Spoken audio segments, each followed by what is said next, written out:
नमस्कार, आपण पाहतात माय मराठी न्यूज। सासवड येथील प्रवीण पानसरे यांना राज्यस्तरीय आदर्श क्रांतिज्योती सावित्रीबाई फुले सन्मान पुरस्कार देऊन करण्यात आले सन्मानित।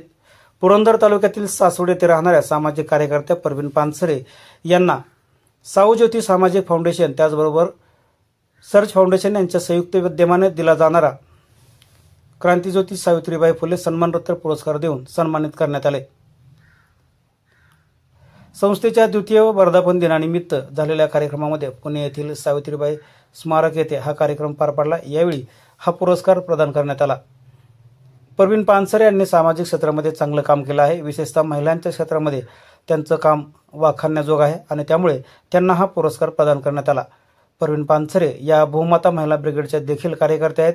यावेळी झालेल्या कार्यक्रमाच्या अध्यक्षस्थानी अनिता घाटे या उपस्थित होत्या। त्याचबरोबर संस्थेचे मुख्य पदाधिकारी अध्यक्ष अनिता गाडगे, भारत हळदे, दिनेश गायकवाड, पवन शेळके, सिनेसृष्टीतील भक्ती साधू, चित्रा दीक्षित याचबरोबर सामाजिक कार्यकर्ते शैलेश भट तसेच इतर मान्यवर आणि पदाधिकारी देखील उपस्थित होते।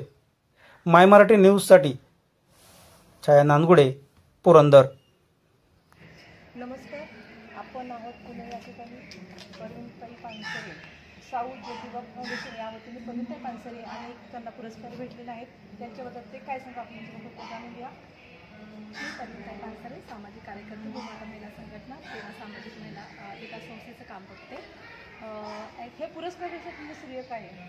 ह्या पुरस्काराला सर्वस्व माझ्या आईवडिलांना असणार आहे आणि माझ्या ज्या समाजाभोवती मी काम करत आहे त्या सगळ्या मित्र आणि मैत्रिणींना समर्पित असणार आहे। ॲक्च्युली ह्या पुरस्काराने सचिन दादांनी मला कॉल केला होता की काही तुमचं कार्य काय ते तुम्ही आम्हाला थोडक्यात माहिती द्या।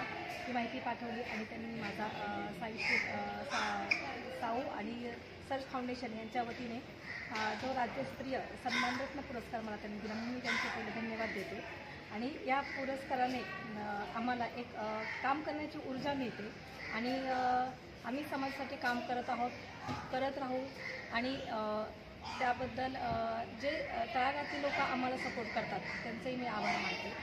आणि हा पुरस्कार मी माझ्या आईवडिलांनाही धन्यवाद। त्यांचं आई सदैव त्यांच्या आईवडिलांचा थाप त्यांच्या पाठीशी आहे, त्यामुळे त्यांना आईवडिलांचं त्यांनी सदैव ते केलेलं आहे। माय मराठी न्यूज चॅनलसाठी आपल्या सर्वांचं सहर्ष स्वागत आहे। पाहत राहा माय मराठी न्यूज चॅनल।